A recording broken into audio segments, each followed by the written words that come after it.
Hey, it's Jeremy from Jeremy.net. I'm a comic book artist, writer, creator, and I share my creative process here with you on the internet. If you'd like to support this channel, get additional bonus live streams at least once a month. Right now, I'm actually doing them 4 times a month. I'm doing my art book study group online. You can go and subscribe to my Patreon at patreon.com/Jeremy. It's patreon.com/GERIMI. You can see my comic book pages and artwork before anybody else.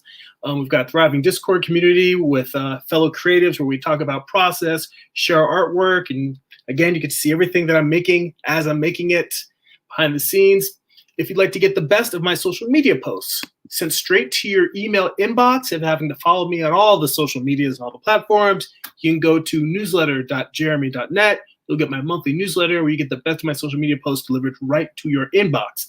And if you'd like to purchase physical copies of my comics, or if you read digitally on Amazon Kindle or Comixology, you can go to amazon.jeremy.net. That'll forward you to my Amazon author page.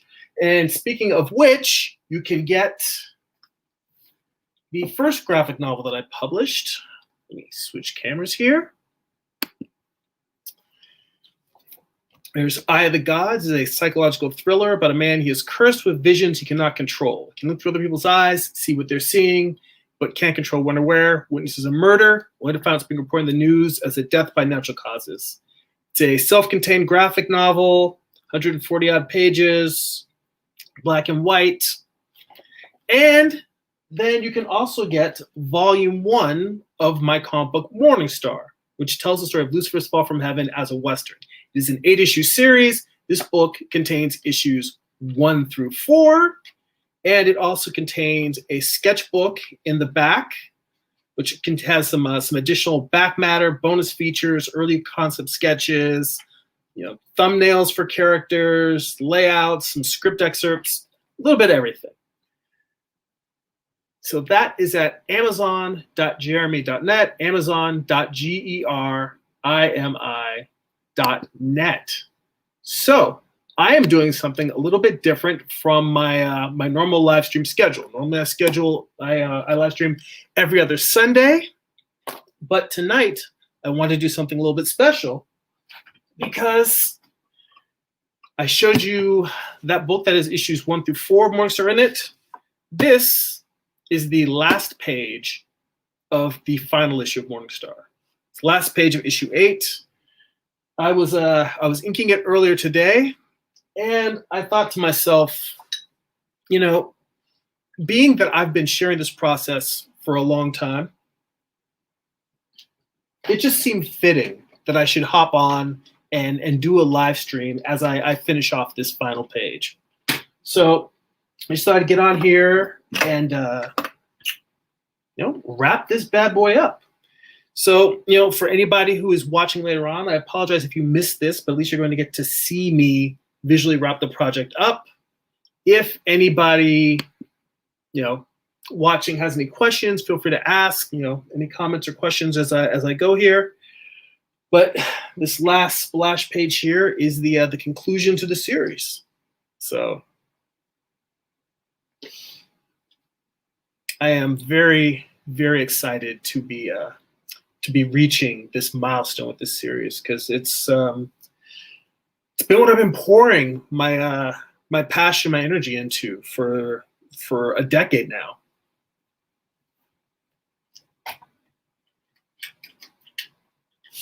And it really does feel good to be bringing this thing in for a landing.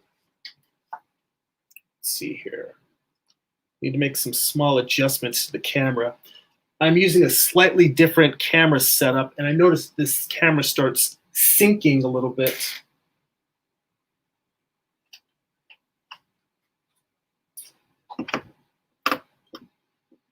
Hopefully.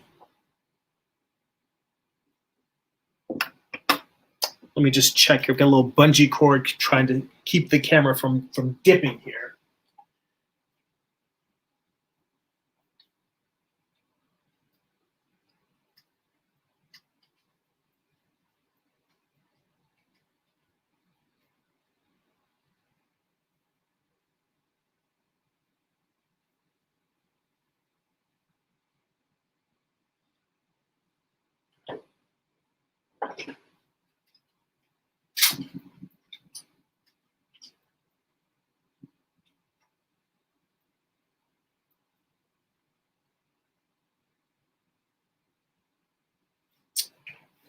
Hopefully that will do the trick. If you see this thing go spring and goes flying, you'll know that it did not. But yeah, for now, let's just dive in here. So this is a splash page, and given that this is a Western, it's sort of like a weird, I guess, horrific version of a cowboy riding off into the sunset. But like I said, it's Lucifer's Fall from Heaven told as a Western. How else would I wrap this up?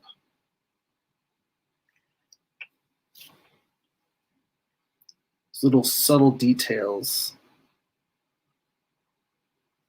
that I'm working in here, like the leaving marks on Lucifer's back where his wings are.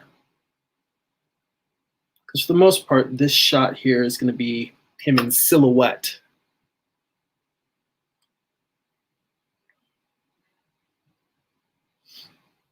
I already painted this hand out once because I didn't like it.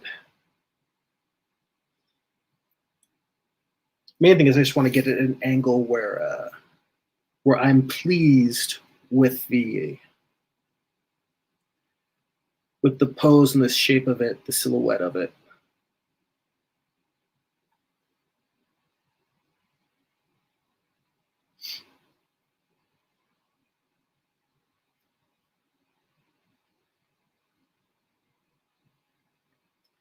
For a lot of inking, the silhouette seems to be the thing that really, for me, kind of holds any particular comic book page together.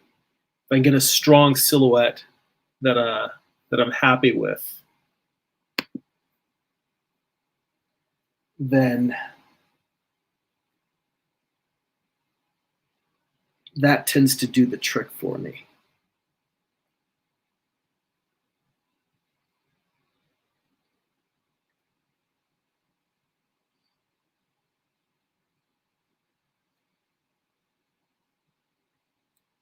In fact, I often, I've been thinking when trying and experimenting with new styles, which is something I'm looking forward to doing.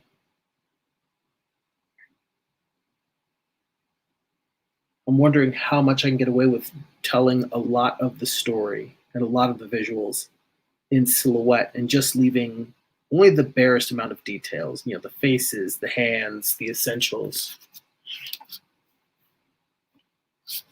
Seeing how much of that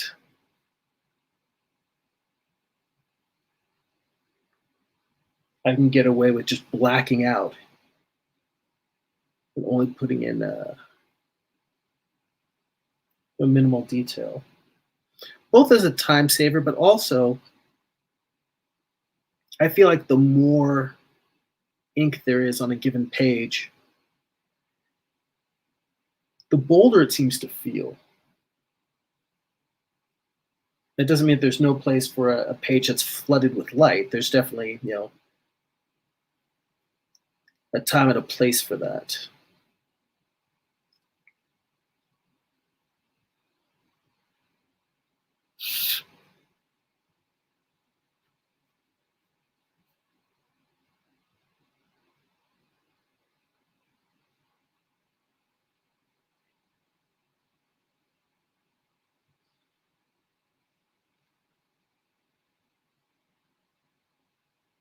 I'll tell you, one of the hardest things on this page was just the patience of drawing in all of this menagerie of creatures and demons flying around him. Let's see, Art of Reed's in the chat. Hey, how you doing? Hello. Yeah, this is an unscheduled live stream, but I felt like it was a special occasion since this is the final page of my series Morningstar. I still have to go through and digitally paint in all of the gray tones for the printed version. So that'll still be on the live stream. So this isn't the last you're going to see of it, but I'm going to have that that going over the next few, hopefully only a couple weeks. I'd like to think that I'm going to get through it fairly quickly, but I know myself well enough to know that I should not just presume that I'm going to blow through any phase of this process. In fact, just the other day, I was thinking about the fact that the cover that I had been painting digitally, I had been sharing that last year. I think I might have started painting it before I was inking the actual issue.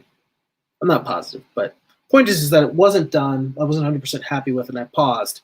And now, having had a little time, I thought, oh, sometimes a little bit of time passes, and then I feel better about a piece, or I see what it is that I don't like about it, and I can figure it out. Now I have a much better idea of what it was that I didn't like about it.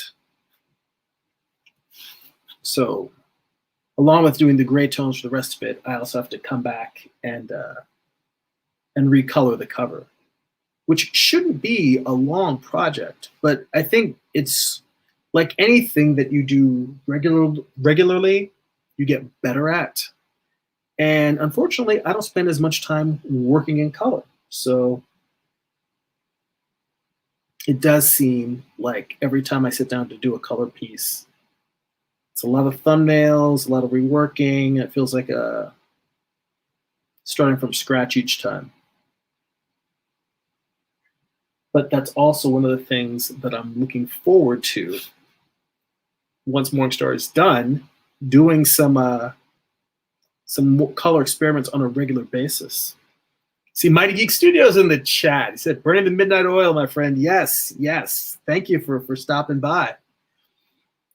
And Art of Reed says, I'm happy for you. It's quite an accomplishment tackling such a large project. Bomb MacDraw says, graphic novel next.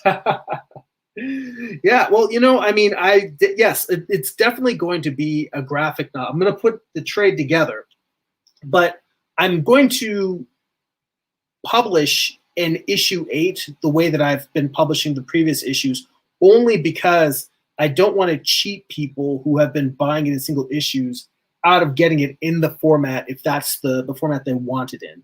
But there will be a fairly quick turnaround. I'm going to get that issue done and out. Then I have to draw a cover for the trade, which again, that's something I also forgot about drawing the cover for the second trade. But once I have that done, then I'm gonna get that trade out sooner rather than later. So yes, the graphic novel's coming. The graphic novel's coming. I've got trade volume 1 has been out. I know people have been like, when are you gonna get that second issue out? So it's high on my not second issue, the second volume out. So that's high on my list of priorities.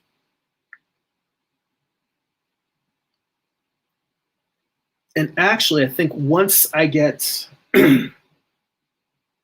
that trade out, that single issue and that trade out, my next project is actually going to be, well, it's not my next comic project. For comics, I'm going to spend some time writing and planning out my next series.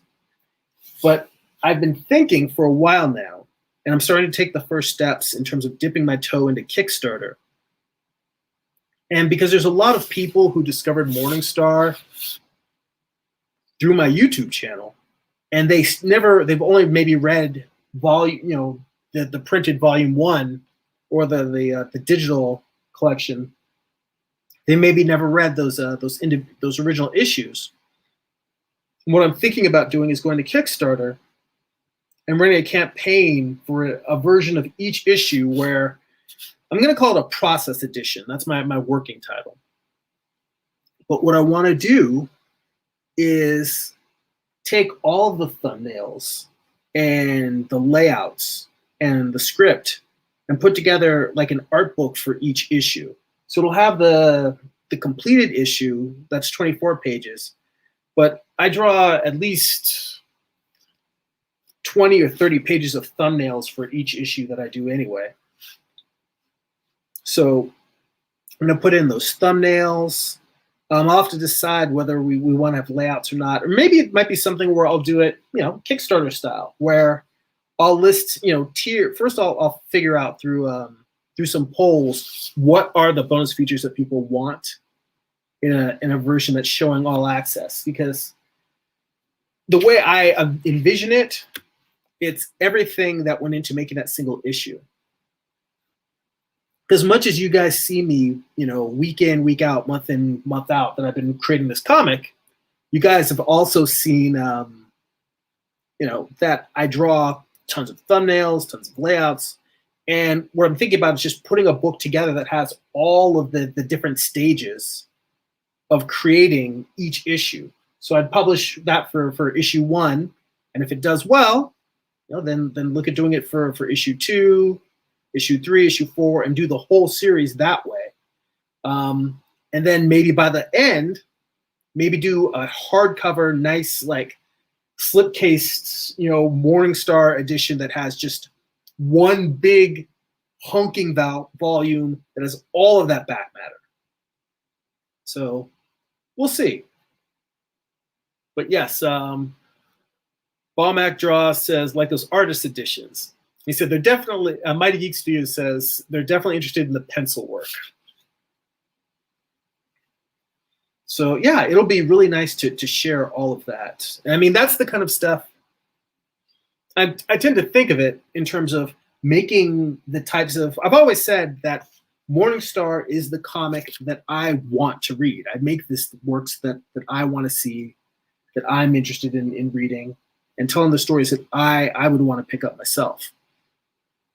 I love, there's kind of like a lot of time, I love seeing most artists process. That's the thing that interests me the most, is just seeing the different stages, the decisions they make, what they change, what they fix, all of that. And the fact that there's certain sections of the comic where I've redrawn pages and I've saved, sort of documenting what it was I changed and why, when I realized that I needed reference to help fix or save a page, then saving photos of that reference.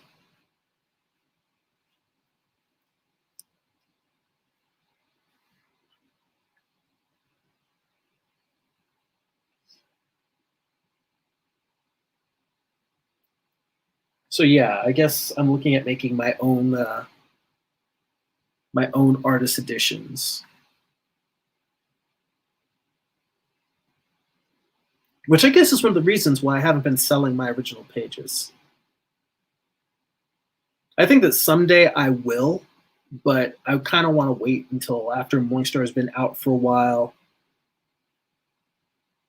I'm not somebody who feels like I need to keep all of my originals, but I feel like the book hasn't really hit its real stride yet in terms of reaching a mass audience. And I feel like I should hold on to those pages at least until I hit that stage.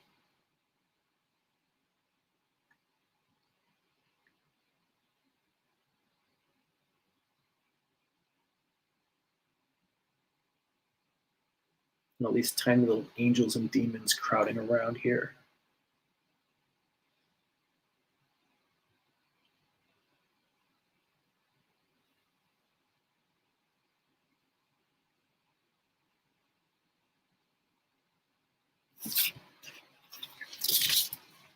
Been spending a lot of time drawing upside down on this page because there's creatures at all different angles here.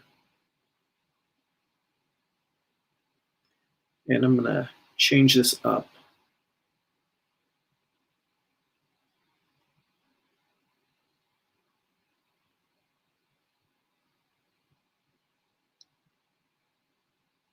I had the wings planned to fan downward or fan behind the this creature, but I just felt like it was getting a little bit too same-ish. All of these starting to look a little bit too much alike. And this is something that's still a bit of a challenge. Where I'm doing crowd scenes, I've got all these different little figures going on to try and make them feel not exactly alike. I see a comment in the chat. LC asks, do you make your own drawing gloves? The answer is no. What I do is I just looked up on Amazon for cotton gloves. I can't remember what the exact search term was that I looked for. And I was able to get like a cheap bag of gloves that people use for doing crafts. Maybe they're working with resin or some material where they want to wear gloves, but they want them to be breathable gloves. And I've actually got a bag of them. I'll show you real quick.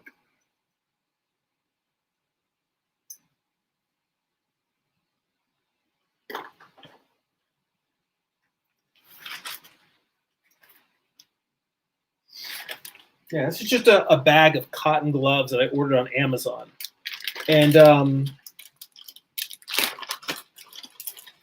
for me, it was one of those things where I'm, even though I'm not working in pencil, I'm not smearing my hand along wet ink intentionally. But I do find that sometimes just the moisture and the sweat from my hands will affect the ink a little bit. And also, I tend to pre-print my panel borders on my page before I ink them. And I noticed that they were starting to smear a little bit. So I thought it might be helpful to just get some gloves to work from. So these are just, pure white cotton gloves. And then I just snip the fingertips off. So that's really just worried about keeping my hand from smearing them.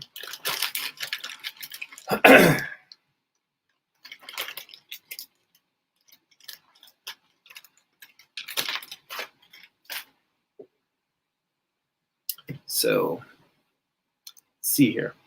Bomb says, I'm working on a self-published comic anthology magazine. I'm probably going to sell some ad space in there for pretty cheap to help artists out. Cool. It's good to know. I'll keep an eye out for you online. If maybe I have something to promote, maybe I'll hit you guys up.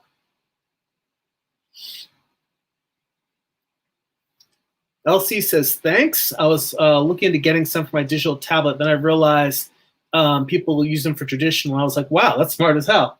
I know the first time that I discovered these gloves was actually when I was in college. I was a fine art major, and I was taking classes in the animation program as an elective. And there were a lot of animation students who bought these cotton gloves for when they were painting animated cells. Because that's another thing that very easily tends to smear and get get ink all over the place, or paint, or whatever medium you're using to color your cells. And I hadn't really thought about it since college until I started getting some smearing on some of these pages I was working on recently. And I don't know if it's the ink that I'm using in my printer, because I am using the refillable inks that you buy, not the original manufacturer inks, because brother's got to save some money. Ink's expensive. But for the longest time, I never had any problems. And then just recently, over the past couple of months, panel borders and ink coming out of my printer has been smearing. And I'm not 100% certain whether, I presume that's the ink, because it could be the paper, but I've been using the same brand of Bristol board for ages. And unless I just happen to get a bad batch, which that does happen sometimes, but unless that was the case, it seems pretty unlikely to me that it would be anything other than the printer ink. So regardless, having these gloves on has made a difference.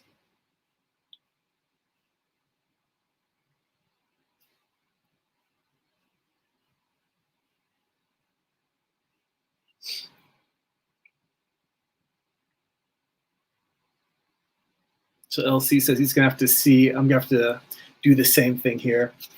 And Mighty Geek Studio says, "Abandon hope, y'all who enter here." Yeah, that was. I always used to think that it was the words were in a different order, but I wanted to make sure that if I'm gonna put this in a book, I want to get it right. So this is the actual quote that's from Dante's Inferno, and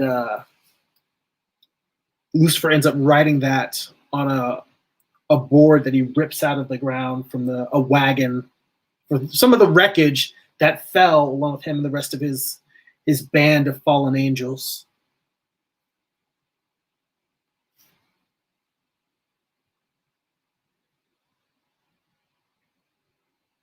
So seems appropriate for it to be the first sign that he puts up in his new home.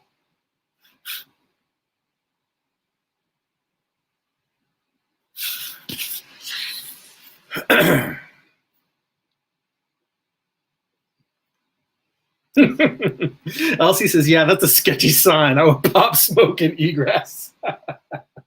Yeah, you see this sign, obviously something has gone very, very, very wrong. I never played the Dante's Inferno video game, but I wonder if they have this famous sign in there. It sounds like it'd be a no-brainer. I was talking with a buddy of mine or texting the other day, and we were just catching up a little bit because we hadn't talked in a long time. And he was mentioning that he got an Oculus, or was getting an Oculus, and there were some games that he was looking forward to checking out.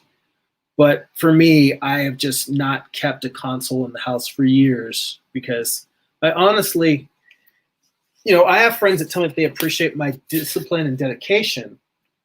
Part of that is just not putting temptation in front of me because I honestly don't think I would have reached this stage, wrapping up this comic, if I had a console in the house. I was very tempted to get a PlayStation 2 when Devil May Cry came out because that was pretty badass. And I can't remember what platform Metal Gear Sons of Liberty was for, but that one almost broke me too. That said, I've mostly just put all of that discipline and energy into hanging out here and making comics.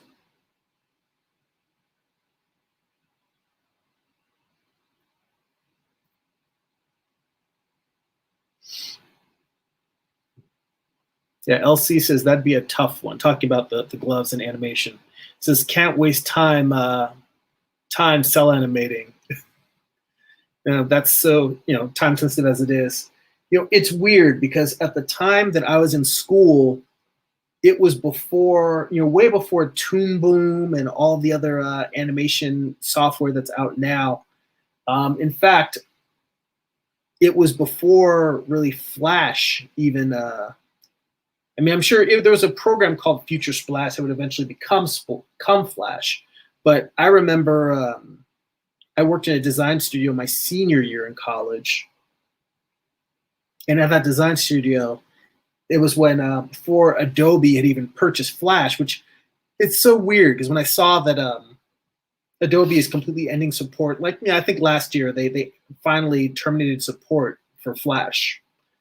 And I can remember when I first was using Macromedia Flash before Adobe even bought them, because I don't look as old as I am. My ass old.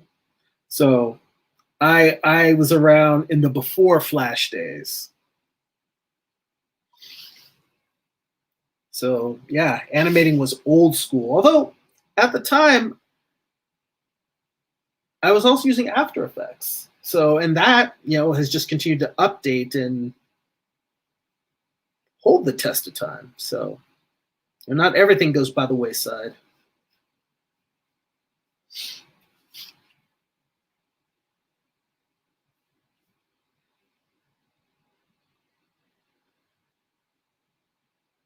Let's see here. Mighty Geek Studio says you probably got a bad batch of paper. It is very possible. That said, it's only the printer ink that it seems to have a problem with. My India ink works just fine because this page I'm working on right now, it's the same board. So it hasn't been bad enough that I was like, oh, I've got to toss this entire batch of paper. All of them, it's more sort of like just little marks and little smudges. a little bit of bleeding on the panel borders, but it's nothing that I can't take out in Photoshop real quick. So made my peace with it. It's just a little extra grunt work for me to have to deal with some extra corrections.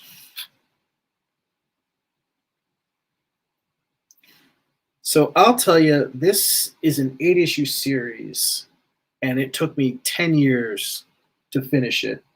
I am curious what the longest project is you guys have worked on. Because looking back on it now, I think a lot of people tell you when you start getting into comics, they're all, don't do a long project. Do a one-shot. Do something short. Do a couple of one-shots. And now, having done one standalone graphic novel and then doing 2 4-issue graphic, an 8-issue series that's broken into 2 graphic novels, I can say with all confidence, yeah, they're right. I wouldn't have Morningstar if I had listened to people, and so I'm glad that I do have Morningstar. But now, having done this, I am definitely going to try and do shorter projects going forward, at least for a while. Like, I think, well, that's weird. The camera's going blurry. I don't know if it's because I stuck my head in the way or what.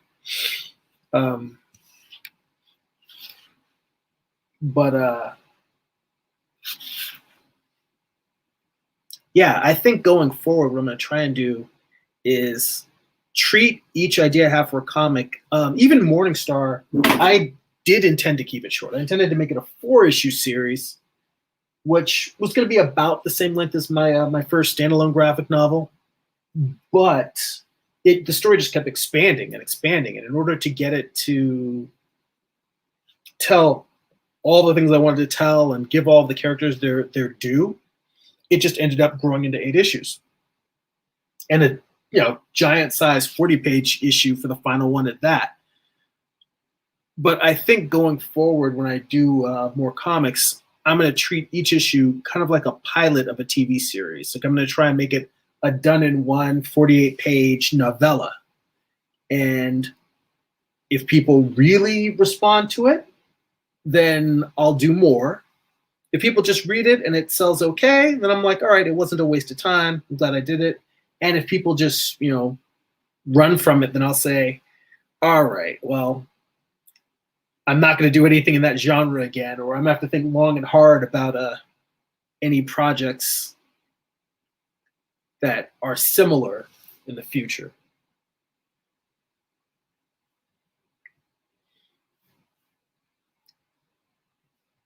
Yeah, it wasn't necessarily that I intentionally tried to buck advice that people gave me in terms of, doing shorter projects. I knew that the advice that people were giving me was good advice. It's just I was trying to write short stuff, and it just kept growing and growing and growing. And as my wife will tell you, I am stubborn as all hell. And once I decide I don't want to give up on something, it is very hard to get me to give up on something. See, Mighty Geek Studios says there's an animated movie of Dante's Inferno. I did not know that. I may have to check that out. Again, TV is one of the things that's gone by the wayside in this quest to tell stories. LC says, I am in the process of retiring from some games. I was supposed to start a comic 5 years ago and just now starting to write. Big regrets, but it's happening this year for sure. Yeah, well, I mean, I'm glad that you are dedicating yourself to your project now and that you're getting to it. It's better late than never. But yeah, there's lots of times I've heard friends talking about different games, and I've been like, oh, that sounds like, for instance, I'm doing a comic book that's a Western. I have never played Red Dead Redemption. I've had friends tell me about it. They tell me how cool it is. I believe that it's 100% awesome. But honestly, even when I finish Morningstar, I'm probably not going to play that game because it's like I refuse to invite that demon into this house. I love games, but I know that I don't have time to make all of the art that I want and still play them.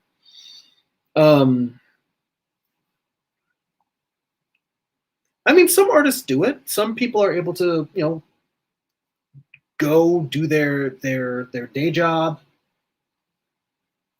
come home, play a game for a couple of hours, have some fun and relax, and then still make personal art. But for me, it's that whenever I am not actually making comics, I'm usually working on trying to improve my craft. Like I've been reading books on fine artists, planning to do some master studies. Been doing that thing that I mentioned for the Patreon, the art book study group, where I'm going through and doing studies from George Bridgman and other instructional art books. I was doing Walter Reed's The Figure before, but by popular demand, we switched over to Bridgman. But the larger point is, you're starting now, you're working on your comic. That's the important thing. Really the important thing is that you're doing something that's fulfilling to you. Because I don't want to game shame anyone who's spending their time playing games instead of making personal art. If that's what makes them happy, life is short. You got to do the stuff that you really enjoy. And for me, I use that phrase a lot. I got to find a new phrase. So I say, for me, always qualifying. Yeah, I know life, everyone's got their own different routes, but I get a lot of pleasure from this time that I spend at the drawing board, just making things, composing stories visually. Even the writing phase I enjoy. It's not as effortless. Well, I don't want to say effortless because none of it's effortless. It's more draining than drawing. Writing is for me. I mean, a lot of people say that they hate writing, but they love having written. For me, I don't even hate the writing process. It's just that drawing wakes me up. I can spend all day drawing. Well, not all day, but I can spend long periods of time drawing, and then I have trouble falling asleep afterwards because I'm keyed up. It amps me up. It's why I love it. Whereas with writing, if I do it for more than an hour, I very much want to take a nap. My brain is just exhausted. And that's not me saying that I'm special or anything. I think that that's true for a lot of people. It's true for people who write full-time. Naps are a writer's best friend. But that said,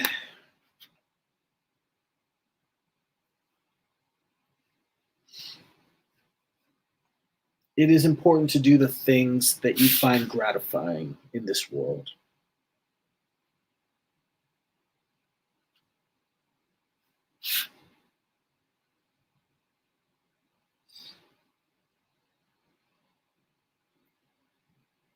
Let's see here. Mighty Geek Studios mentions,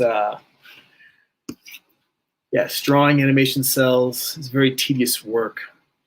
And Womack Draws says, like classic Marvel comic, you could read any issue of Spider-Man and get the story. Yeah, I guess in terms of talking about the done-in-one things that I was planning to do. When I started reading comics, it was just before the Image era, in the late 80s, early 90s. And at the time, there were books that were coming out that they were calling graphic novels, and they were just 48 pages, the length of, 2 comic issues together. And I didn't think much about it at the time. All I cared about was that I enjoyed the story. But I think I'm kind of trying to imitate that model a little bit. Although, what's more of an influence for me, actually, is Heavy Metal magazine. For anybody that read Heavy Metal, how they would have all of the different short stories in an issue of Heavy Metal. There would always be a lead story, which, was longer, ran in the beginning of the book, ran in the not beginning, but in early parts of the magazine, and there was a break, and then it would finish later on in the magazine. And those stories tended to be about 48 pages. And you would notice that every once in a while, if those particular stories were popular, if they were well received, then heavy metal would also publish a European style album of it, like a 48 page hardcover book.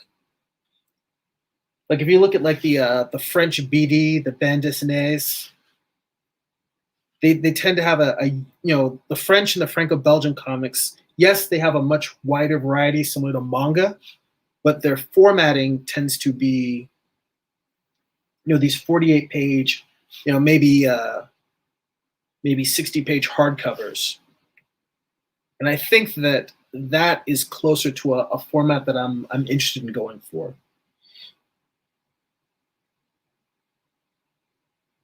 I mean, I do have to decide whether I want them to be these larger books or whether I want to stick with the digest size that I've been doing, because I do like the fact that my current comics, my current copy of Morningstar, these are like the size, not of a comic book trade paperback, but they're the size of like a paperback book that you get at the bookstore. And the fact that I'm doing work that isn't superhero work, it seems like it was a good fit to be producing books at a size that felt like it could go into any genre, depending on what the cover is.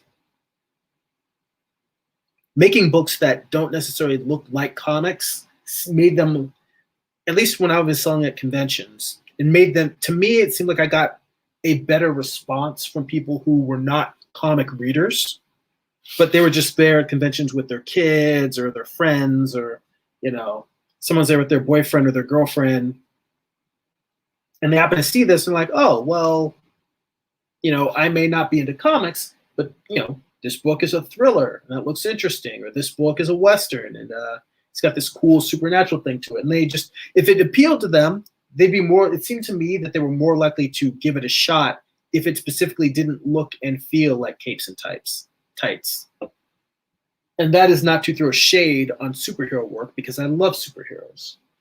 I just don't make any superhero comics because, Marvel and DC do that pretty well. If I'm going to do my own thing, then I'm just going to, seems more sense for me to not fight them on that playing field. To try and do stuff that Marvel or DC would be unlikely to do. Or if they were, like Epic Comics. I don't know how many of you guys remember the Epic line. And I know that Marvel did bring it back at some point in the 2000s, but the original Epic line had everything. It's like sci-fi, fantasy, horror. There might even have been some erotica. I don't know. Crazy stuff. In fact, I think Bill Sienkiewicz and Frank Miller's Elektra Assassin was an Epic comic. So let's see here. Mighty Geek Studios says, I'm taking the comic I made for 24-hour Comic Day Challenge and I'm refining it for publication. I have been challenged to do 24-hour Comic Book Day many, many times. I have yet to take anyone up on the challenge. I very much should. I've always felt like there wasn't much point because, well, honestly, it's because I try to spend all of my comic creating time putting it into Morningstar. But now that Morningstar is over, or is being wrapped up here, I've got a little bandwidth to experiment more. So hell, maybe I'll do Free Comic Book Day. Does anybody happen to know in the chat what day Free Comic Book Day is this year? I mean, I'm not saying that I'm for sure going to do it, but I'm at least open to the idea. Whereas in previous years, I'll just be like, sorry, man, working on Morningstar.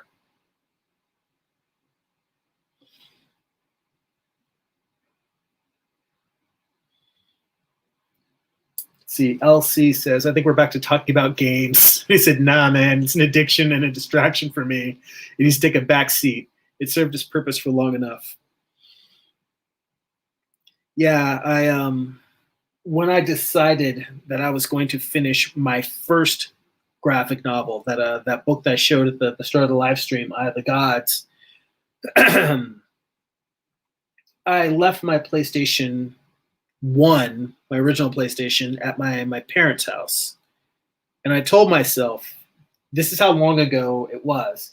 I told myself, when I finish my graphic novel, my reward will be that I'm going to let myself complete Final Fantasy VIII. That's how long ago it was. And even that book took me many years to finish. And that was the point when once I did finish, it wasn't like I immediately jumped out and said, oh, well, how am I going to play my game? It was, wow, it took me this long to finish it. And I didn't even have the console in the house. I can't have these things around because I do still miss gaming. In fact, when I was telling you, I was texting with a friend of mine earlier today. I was telling him that the one game that I have played in the past couple of years is that that Rick and Morty Pokemon game, Pocket Mortys, just because, I think I was going through some Rick and Morty starvation, waiting for the most recent season, and the game doesn't necessarily make you feel like, oh, you're watching Rick and Morty, but there was something pleasant about the familiarity of being in the world of Rick and Morty that I found very satisfying. So ended up playing that for a little while. It was one of those mindless games you can just kind of have it playing in the background. Not playing in the background, but you can just be hanging out and you're like, all right, just go veg out for a few minutes. Some simple fights. It's not even button mashing. It's just pointing a bunch of creatures at each other and pointing a bunch of Mortys at each other and letting them wail.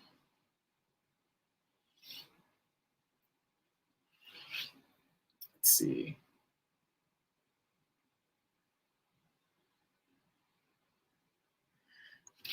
LC says, yeah, I hear you. Drawing can ruin my sleep cycle, but I always chase it when I'm on a roll. Same with music, video and music. Yeah, that is the odd thing about getting older, is that I don't respond that well to going without sleep. Like, I mean, I've never enjoyed going without sleep. I'm not an all-nighter type guy. But as I've gotten older and I found that, if I stay up super late, I just am non-functional the next day unless I'm allowed to sleep until like noon. So what I have done instead is usually I tend to force myself as I'm getting close to bedtime. And to be honest, even tonight, we're getting near the point that I would normally say, all right, I'm shutting off the computer. What I try to do is an hour before bed, I just, put down the brush, go get ready for bed, and then try to curl up with a good book and just read for a little while. Let my brain kind of relax and unwind.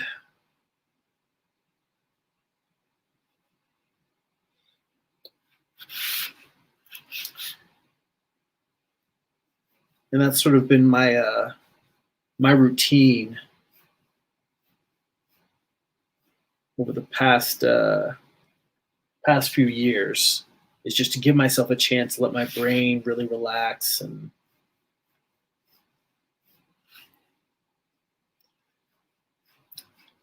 at this point, I'm going off of I was trying to work from left to right, but I realized I kind of want to get these marks in that are on the ground to try and keep the perspective feeling a little bit more in line. Like if I get that sense of where this light's going to be striking across the ground.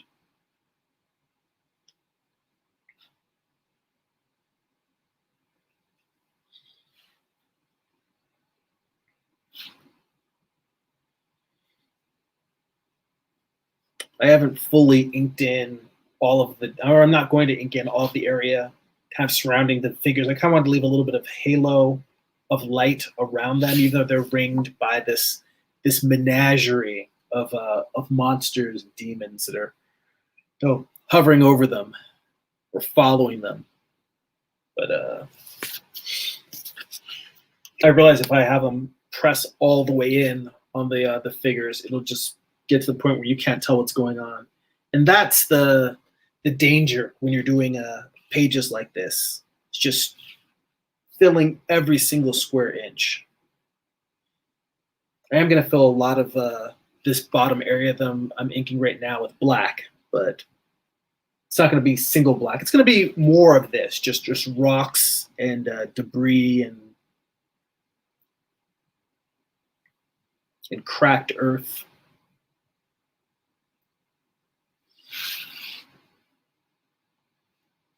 Let's see. Bomac Draw says, yeah, my zoology. Oh, he says my anthology magazine is very much inspired, at least this, by at least the structure of heavy metal. Yeah, that's something I do want to go back and reread. I recently found a box when I was visiting my. I didn't find a box. My mom said, "Get this crap out of my garage." My old box of heavy metal magazines. I actually got my parents to get me a subscription when I was in high school. I think it started when I was in junior high. And, back then, people don't really pay attention to what kids read or don't read. And my local bookstore, my local newsstand would, they'd sell heavy metal magazine to a kid, to a 12-year-old. So I bought a copy of Heavy Metal. And then I asked my mom for Christmas one year for a subscription. And I just showed her, it was one of the less racy covers.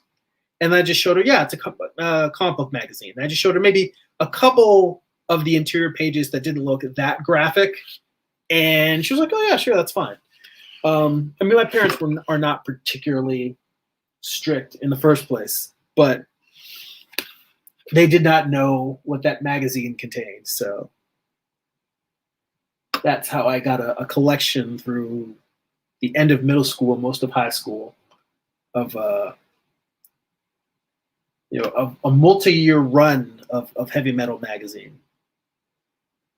Then at a certain point, I just had so many of them. I'm like, I still think the art is beautiful, but I don't have play. I think it was going away to college, which breaks a lot of habits, because you just, at a certain point, you're like, I can't take all of this with me. I got to leave stuff. And when you start leaving stuff behind, you also start saying, all right, I guess I don't need this subscription anymore, or I don't need these certain things anymore. And yeah. It's part of growing up. You let stuff go. Mighty Geek Studios says, I remember the epic line. And he also says that 24-Hour Comic Book Day is the first Saturday in October for the 24-Hour Comic Book Challenge. That is good to know. And the fact that it's all the way in October means, hell, I may actually participate. The fact of having some breathing space of it not being anytime soon is like, all right, maybe I'll have some time for it.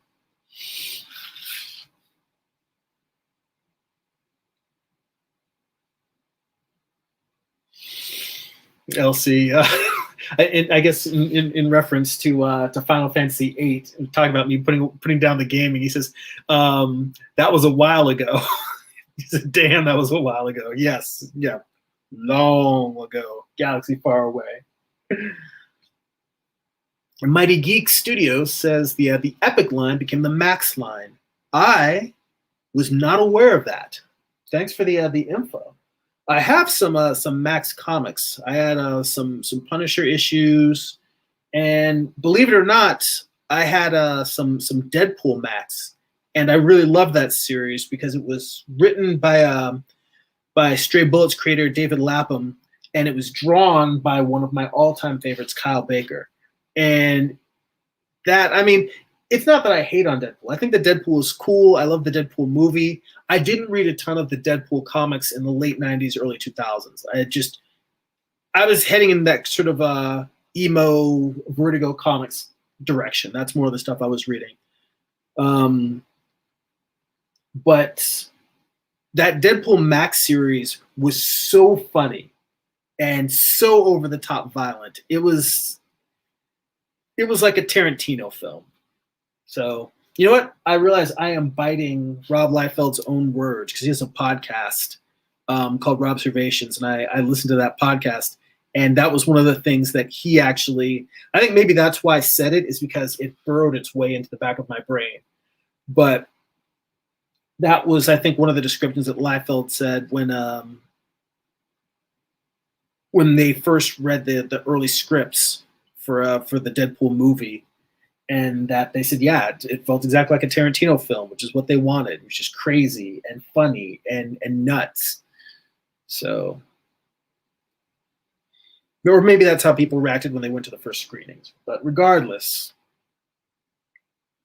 that same feeling was in the Deadpool Max comic, which I had mostly seen the violent Deadpool. I hadn't really read much of the humorous Deadpool. So I'm trying to think. I've probably read at least his first, maybe a second mini-series comic, and I honestly can't remember how funny they were. Like, I remember Deadpool being a smartass when I first started reading him, but just because someone's a smartass doesn't mean they're funny. Like, I was kind of like, he's kind of a dick, which is the point of the character. Yes, he is a dick. But I can't remember off the top of my head what my reaction was in terms of whether I actually found him humorous as a character when I was originally reading it. So, goes back too far.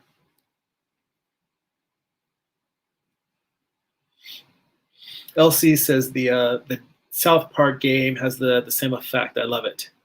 And Bomb Max says, I only wish the Deadpool movies or Shannon film had practical fake blood instead of CGI blood and gore. Well, that's a good point.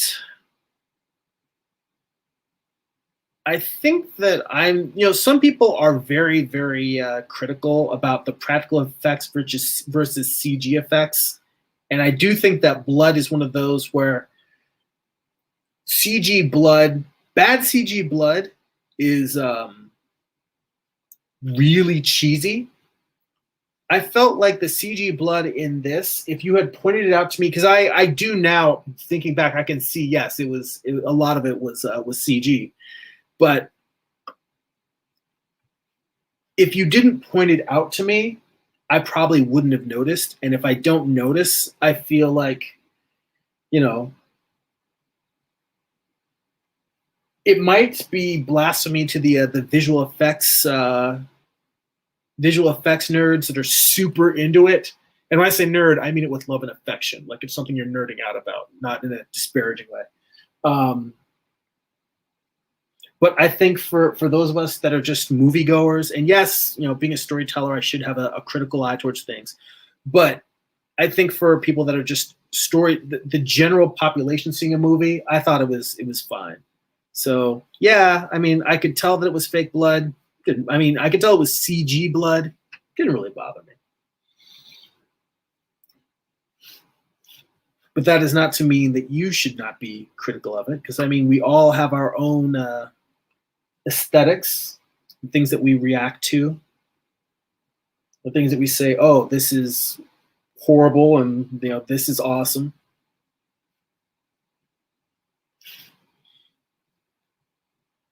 Everyone's got a reason to look at something and say, oh, this is so cool, or oh my god, that sucks so bad.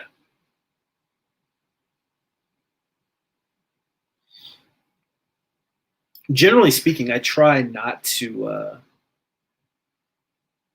there's something weird. I don't know if you guys feel this way, but for me, making any work of art has made me a lot more empathetic as a viewer or an audience member.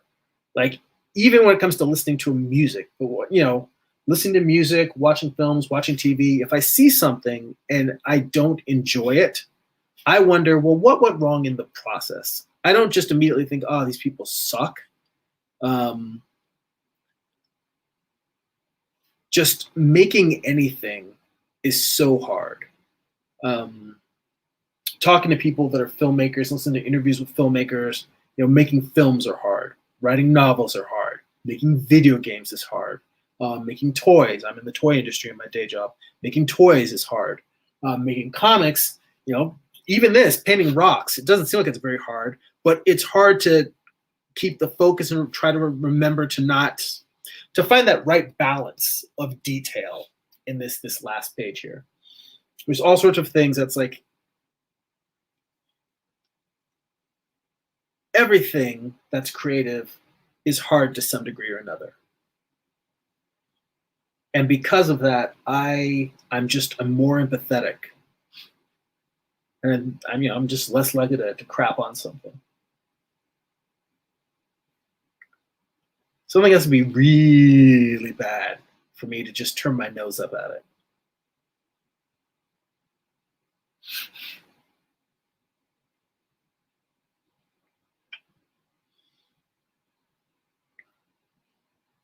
So let's see. Mighty Geek Studio says Deadpool was supposed to be an off-the-wall character and very offensive at times. Let's see, and Bomax says I'm using speech to text. That is a convenient feature. Yeah, I know that Deadpool was definitely supposed to be. Well, I think that the offensive part is like, yeah, that's where the him being a jerk comes in, and I like the way Ryan Reynolds plays him. He feels. Let me put it this way: the version of Deadpool that Ryan Reynolds plays, to me, is more entertaining than the version that I remember from the comics. Because the version I remember from the comics, it's not that the comics were not likable; it's that the character was not particularly likable. And there's lots of comics that follow unlikable characters, but they have to be super compelling for you to want to follow that unlikable person. And the stuff that I read, some of the early stuff I didn't like as much. Like after Liefeld left working on it, he started getting spun off into a bunch of other series. I don't think I really, honestly, I didn't read a ton of it. So again, going back to my whole thing of not crapping on stuff, I've actually wanted to go back and read some of those early Deadpool stuff now that he's so much more popular and say, well, what did I miss out on when I walked away? Because I'm trying to remember, my taste pretty much went to a lot of indie comics. Once I got out of high school, I think the Image guys got me so interested. There were so many different indie comics out there. And anytime somebody, that was a mainstream creator went and did something that was indie, like when Mignola first started doing Hellboy, I was just like, oh, I was over the moon. Hellboy is another series I need to catch up on. I've only read probably like 4 or 5 volumes of Hellboy, and I haven't read any of BPRD. That's something that I want to read the whole series from beginning to end, not just for the story, but because Guy Davis is another one of those creators who I deeply, deeply admire. And I feel like not necessarily like I could ape his style, but I feel like I can learn a lot by reading his storytelling.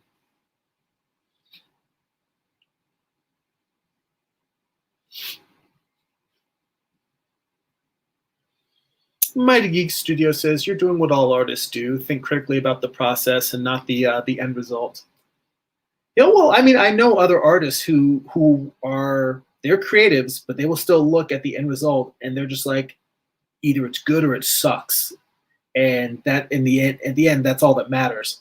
And I do think that the intent, it's not that I think the result ends up being the defining thing, the way that people remember a project. But I look at where a project goes wrong, and I feel like there's still things to learn from. And I look like there's things of merit that are in projects, even if they don't necessarily, even if they're not quite as fulfilling as you would hope they would be.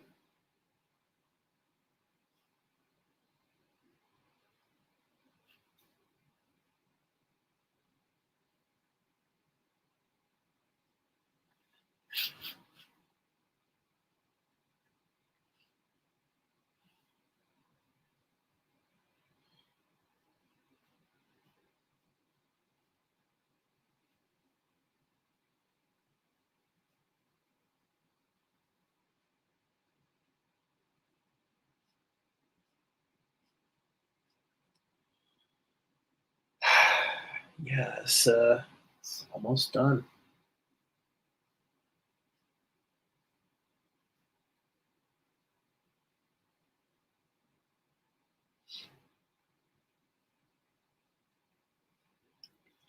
So Mighty Geek Studio also says the Image Boys wanted their creations to be unfiltered.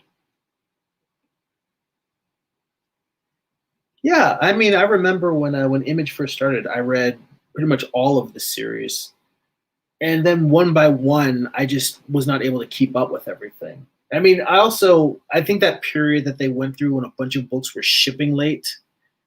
I mean, it definitely hurt them. It hurt a lot of retailers, but also I just started moving on to other titles, and I didn't so much care when a series did come back.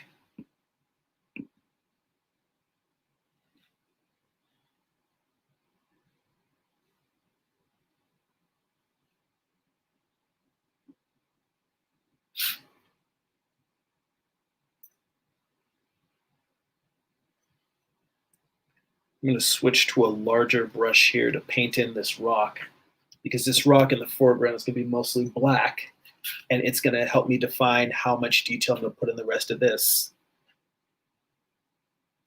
Then after that, there's like a couple of demons in here that, really just like teeth on this one demon and some feet on another one, and this page is done.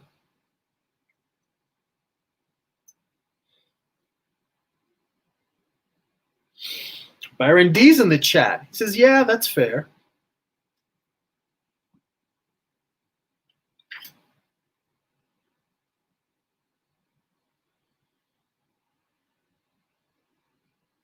I mean, I think about all of the art and music in TV shows and all of the media that we're bombarded with.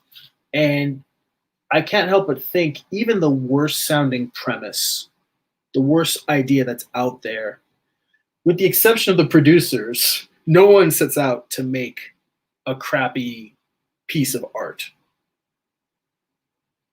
And that's another one. I have never seen either the movie or the play, the stage production of the producers. It's another one that I hear many great things about. I mean, I'm not a big theater buff, but I feel like it would behoove me to spend more time watching plays and seeing more. I mean, obviously not watching any theater right now. I'm just going to a theater, but just in terms of improving my craft as a storyteller, I feel like it would behoove me to study playwrights and playwriting and works of the theater.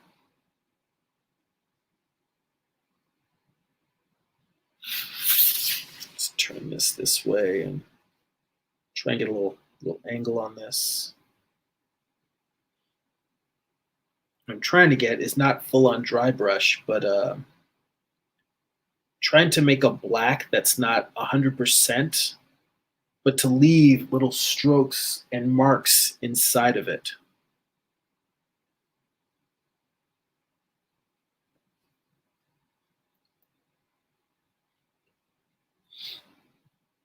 So Mighty Geek Studios asks, now the important question is, are you happy with the page as is? I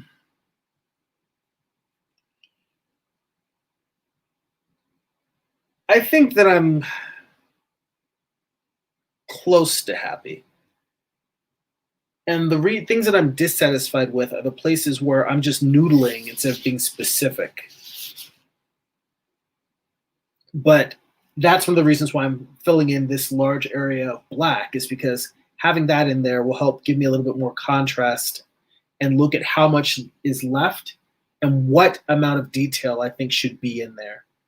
I do feel like I kind of butchered this shadow that's coming towards you, towards the viewer. And I may come in with I'm going to come in with some black and make that a little bit more solid. And then I'm going to go on top of it with white out and draw some detail onto there.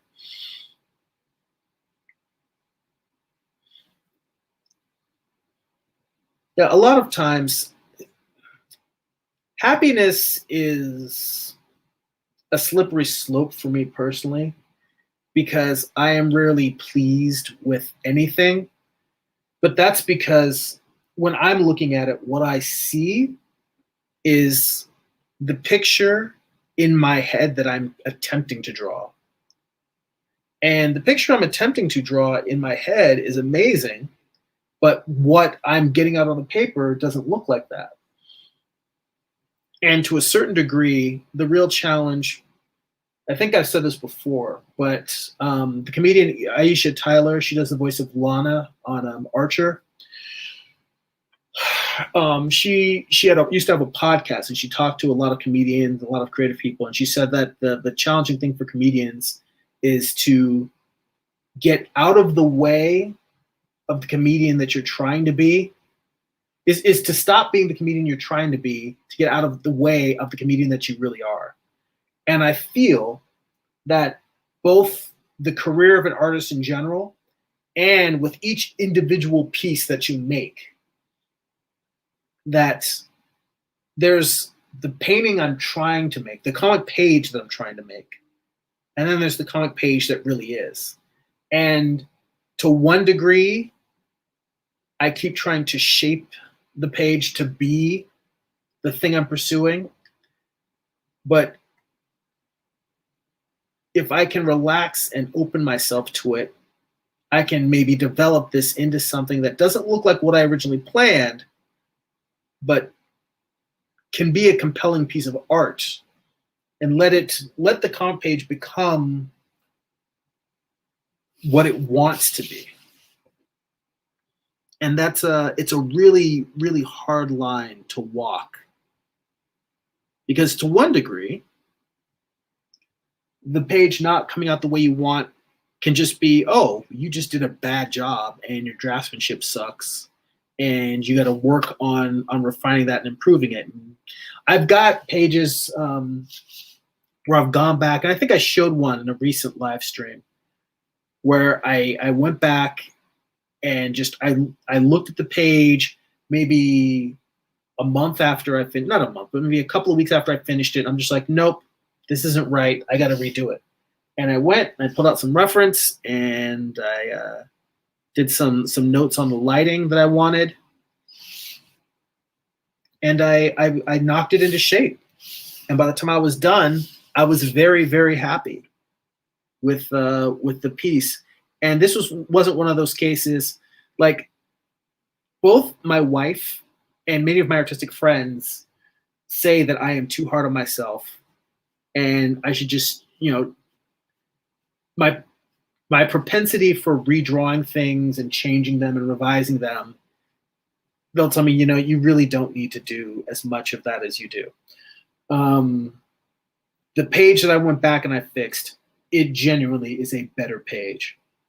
I mean, hands down, you can look at them side by side and you're like, oh yeah, that's better. He brought his A game on that.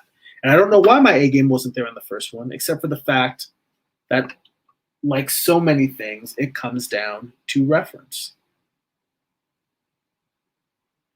And that's one of the things I'm trying to figure out going forward, because I want to draw looser and faster, but I also see how important reference has been for getting a page to look like what I want it to look like. And it's not copying the reference. It's just having it there to look at and say, oh, wait, this is what this cliff should look like. That's what this building should look like. That's what this gun should look like. And then just drawing my own interpretation of that. But when I just try to draw stuff out of my head and it's not something that I fully, properly understand what it looks like. You know how when you close your eyes and you picture something, some things you can picture very clearly? Most things, for me, I'm a fuzzy artist. When I imagine stuff, I imagine a really, really fuzzy version of it. It's not clear. And I have to sketch a lot and do multiple. That's why I do so many thumbnails. It's because that's how I clarify the picture in my head of something. Let's see here. Byron says it's always important to study from as many sources as possible, even if it isn't directly related with comics. That was some advice I actually heard a very, very long time ago, and I can't remember who it was. There was an interview with a comic creator,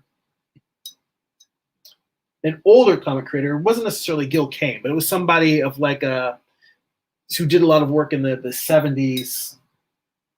I know that Gil Kane did work earlier than that, but it was like a 70s, 80s comic artist, and they said, don't draw from everything but comics. Like, don't try to learn anatomy from comics. Comics are great for things, storytelling, but for so many other things, to just learn as much as you can. So I agree with you, and some other comic luminary whose name I can't remember also agrees with you.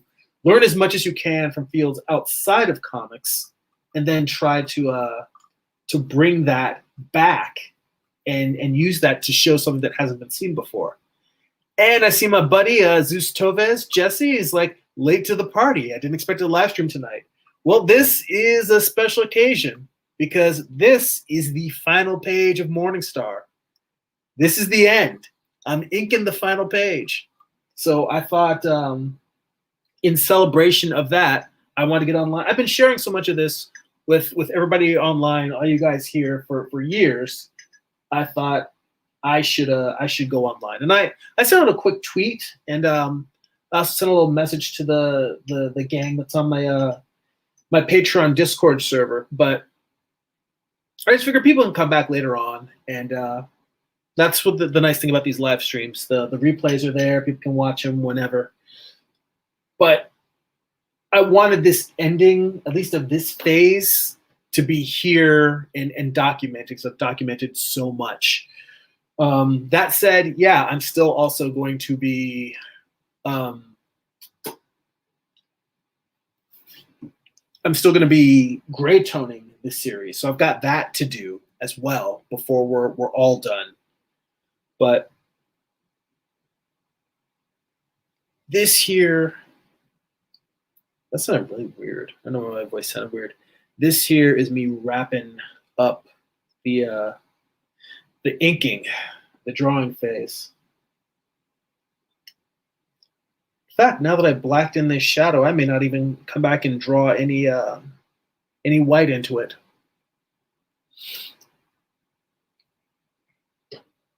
Byron says, you can only do what you can do. That's not to say you don't do your best or aspire to higher, but you can't beat yourself up for what you're able to do now. I completely agree with that. In fact, that's one of the things I talk about all the time, is just trying to get better without beating yourself up. He also says one thing you can do is speed sketches of references. That way you can put it in your visual library and the muscle memory to rely less on physical reference. That is a practice that I have not taken up in a while, doing speed sketching from reference. But it is funny that you mention it, because it's something I've been thinking about, something I want to start doing more of. And it's a great suggestion.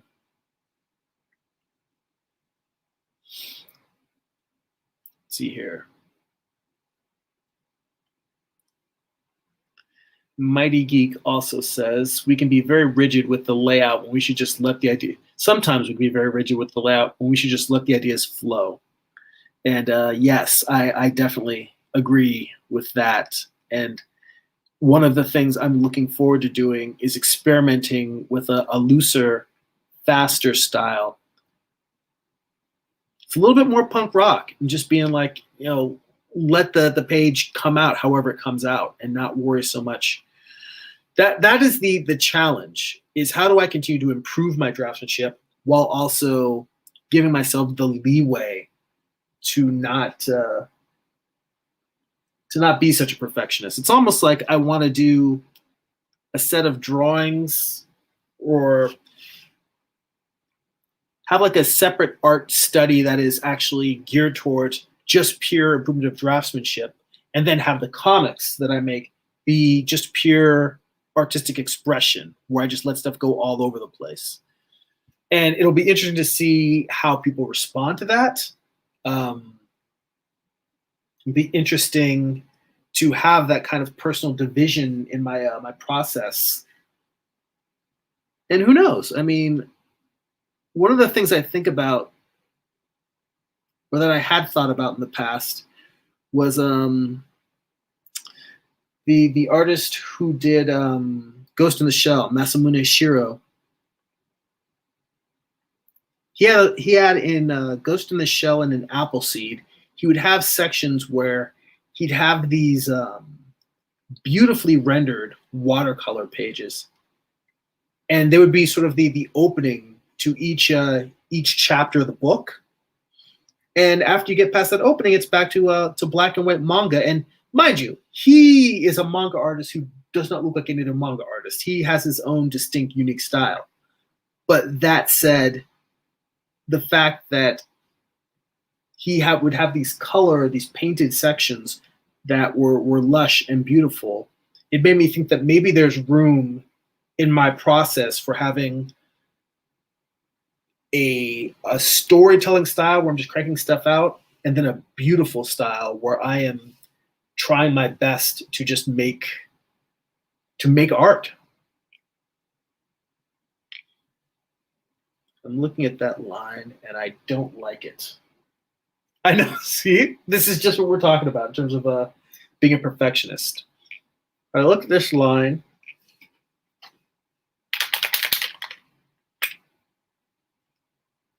My Presto corrective pen. I'm just going to get in here and take this out.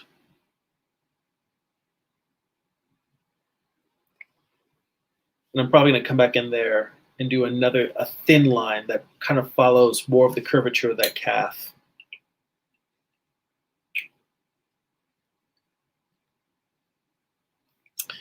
Jesse says, I'm glad I didn't miss this. It's a big moment. Congratulations. You know, well, that means a ton, man, because you've been here for a lot of it. For those who don't know, Jesse's a longtime friend of mine. And, you know, we comic creators, we all need people to lean on and to encourage and talk shop and just, you know, keep up the good fight. And Jesse has been inspiring to me in terms of like having a demanding visual effects career and still making time to do comics and write and draw and create these amazing comics. And, you know, having a friend who's busting his ass like that reminds me to get off my ass and keep it up. And Byron says, and we're back to talking about the speed sketches from reference. He says, I recommend it. I've been doing daily speed sketches and gesture drawings of people. It's done wonders for my anatomy and speed. Yeah, you know what? I completely agree.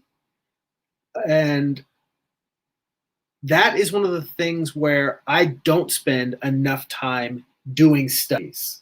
I am going to start doing more of them. This is one of the places where my stubbornness has gotten me in trouble in the past, because it's the fact that I have one long-term project that I've been putting all of my energy into. That's the reason why I haven't done as much regular studies and working to improve my craft as I should. And that's, you know, saying I still go to art. I go to figure drawing classes. I haven't been doing them. I did do an online session with the Animation Guild with Carl Ganas. And I'm going to go back and do those sessions again with him. I took a break this semester because I wanted to sit down and do some studies from art books kind of on my own. So I have been getting back into studying, but I'm not doing studies of the craft of drawing on a daily basis, and I feel like I should. Like you said that it's done wonders for your anatomy, and I can definitely see that. I can see how that would be true for anybody who's practicing something regularly. For anybody who listens to the Comic Lab podcast, one of the hosts, Brad Geiger, loves to say it's impossible to get worse at something you practice every day.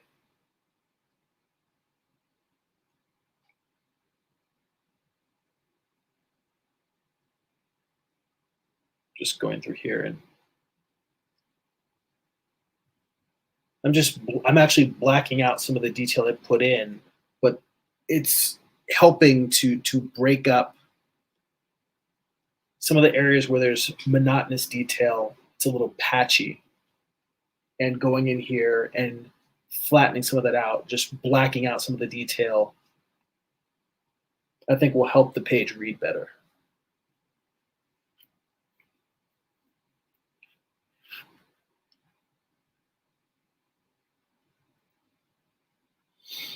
And Mighty Geek says Shiro has given readers a glimpse of what the world he created looks like in color and how those colors work together. Yes. And Byron says it's a delicate balance between study and production. Can't do too much of one or the other. In all honesty, I think I study too much, not enough time on my own projects. Well, you know what? I think that this is one of those grass is always greener. Because I think about, I've been spending some time reading a book on the artist Peter Paul Rubens as part of my trying to study more.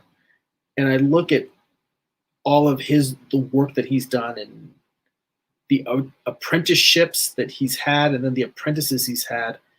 And I'm looking at him with an eye for doing some master studies of his works.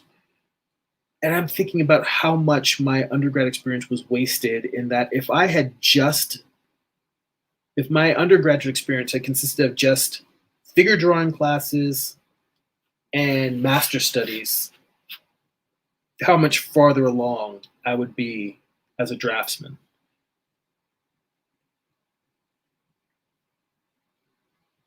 But you know what? I'm here now.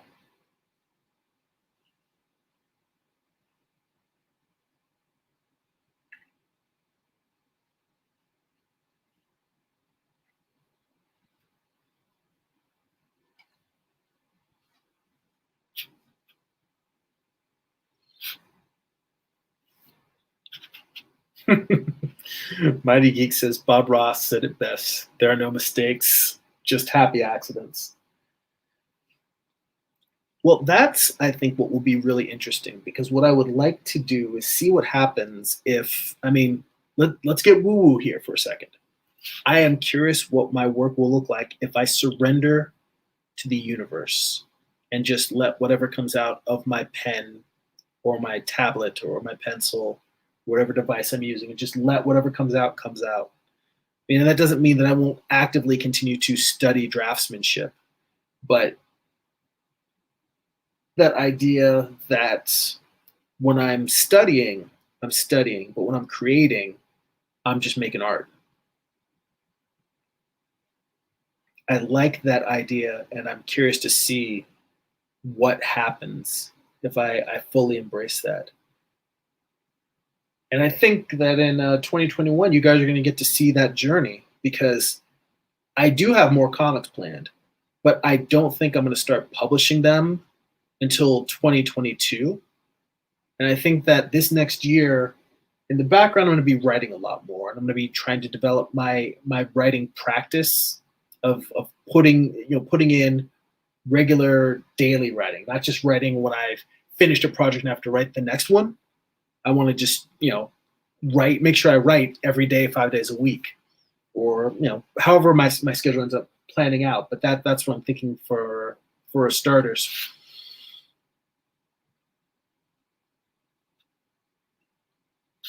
But in between that, I think that this space, the videos and the newsletter and the posting online, I'm going to be going through an experimental phase. You're going to see what happens when Jeremy just goes nuts and tries a bunch of stuff. Um, but I'm also going to, be open to it. If you guys are like, oh no, that might not be, yeah, we're not enjoying that. Then I'm going to be open to both experimenting and seeing how people respond to those experiments.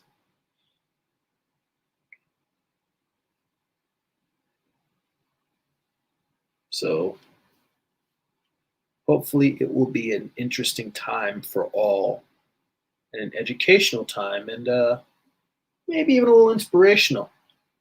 Maybe we'll all learn something.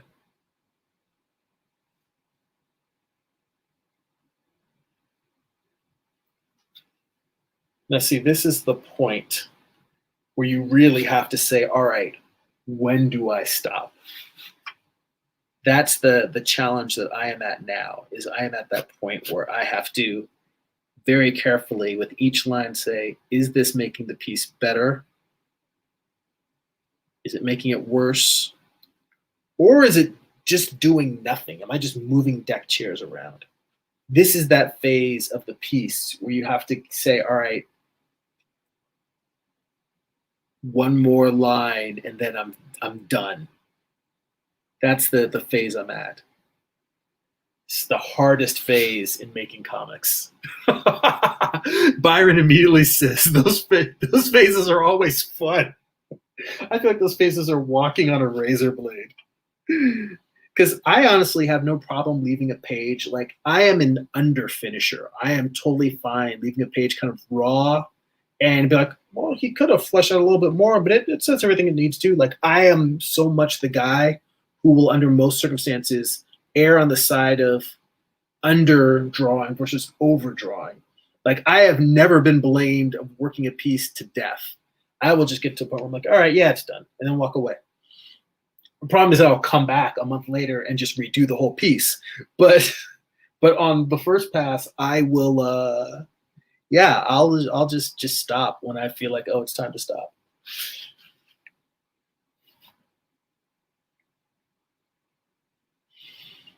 Byron says, just trying to get out your 1,000 pages.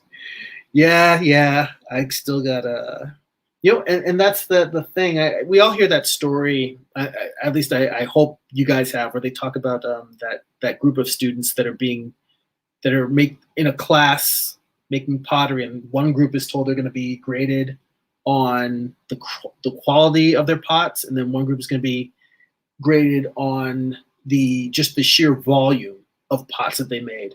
And then when they finished at the end of a semester or however long the class was, it turns out that the ones who made the most pots also had the best work.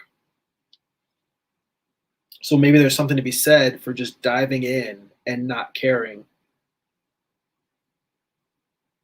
And I will tell you, you know what, that's a really interesting thing for me to think about, because I think, like a lot of artists, I like to get out of the ugly phase of a drawing as quickly as possible. And I think maybe that's why I slowed down and tried to really refine my craft. And maybe I need to spend more time in my ugly phase of art. Not because I want to put out crap, but just building up that speed and seeing what comes out of it. Because I've never built up speed. I think maybe when I was in elementary school or when I was in grade school or in high school, I was considered a fast artist. But once I got to college and beyond, I don't think I've ever been the guy who's just racing to get pages done. And they're like, oh, wow, we can't keep up with Jeremy. No, I've definitely become more and more of a navel gazer, and slower and slower.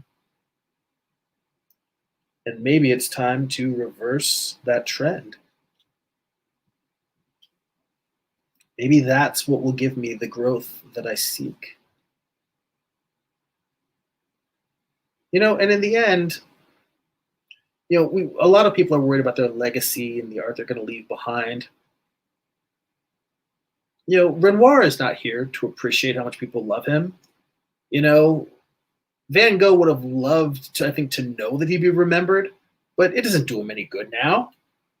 Even somebody like Picasso, arrogant, egotistical, egomaniac Picasso. Yeah, I'm sure he's happy that with the fame that he had. I mean, for me, yeah, it would be nice to be recognized for my skill set. But once I'm gone, once I'm dead, if it ends up being memorable to the rest of the world, I think that's nice. But the reason why I'm making this isn't to hopefully find my place in history. I'm making this because this moment right now that I'm sharing with you, the act of putting ink on paper, making marks, this act is incredibly satisfying to me. And that's why I do it. That's also the reason why I share it with you guys. And I think that is a really good note to end this page on, to end this live stream on, and to end Morningstar on. So let's see here. Last couple of comments. Mighty Geek says, I tell young artists that perfection is not the goal. Byron says, for me, I have a hard no noodling rule. The moment I found myself going brain dead and just scribbling, that's when I tell myself it's done. I agree. That's the big problem I have. I'm a big time noodler, and that's why I tend to do pages that are underfinished versus trying to overwork it, because I find it difficult to do final marks that are actually adding something. That's a skill and maybe that's another skill that I need to push through and refine. I don't know. I'm going to experiment a lot over the next few months. I mean, yeah, you can have a few more weeks of me gray toning the rest of the series. But beyond that, can be experimenting a lot and just trying things. Byron says he thinks about that story a lot, the pot thing, making the most and also making the best. And Mighty Geek says the ugly phase is the best phase when learning how to draw faster. And he says, Jeremy, you have to start listening to your organic side. I'm going to try and open up to the organic side. You're right. And for as much as I talk and give people advice and mention things, it's nice to get words of wisdom from you guys listening and being here and sharing this process. Let me see here. Yeah, we're zoomed out 100%. So yeah, this is it. It's the final page, the 10-year odyssey. So guys, thank you so much for being here, for joining me on this journey. The journey's not over, but this chapter of it, we're wrapping up. So again, with the Patreon, for those of you who enjoy these videos, who want to read Morningstar digitally, because I have all 7 of the previous issues, and I have the lettered version of the rough layouts for issue 8. They're all available to read on Patreon. So you can read all of those right now. I've got the art book study group that I've shown clips from on the public YouTube. So if you want to see a little bit of what I do in the art book study group, you can check out any of the ones that have the orange thumbnails with the text on the side. Those are from the art book study group. So go ahead and check those out. But anyway, to become a member for as little as $2 a month, I've got $2 a month, $5 a month tiers, $10 tiers, $20 tiers. I start doing original art, I think, at $50. Anyway, patreon.com/GERIMI. You can go to newsletter.jeremy.net, sign up for my monthly newsletter, get the best of my social media posts delivered right to your inbox. There's links to these live streams. If you missed the live stream, you're just curious, oh, what was Jeremy talking about the past week online? You can go right there and see those. And again, physical copies of my comics, or if you read digitally on Kindle or Comixology, you can go to amazon.jeremy.net. Hey, and you know what? I don't mention this enough. There's links for all of these in the description for the video. If you don't want to sit there trying to pause the video and forget what I'm saying and trying to read all this, and you just want to check out any of those things, scroll down, hit the description, and go check out all of those.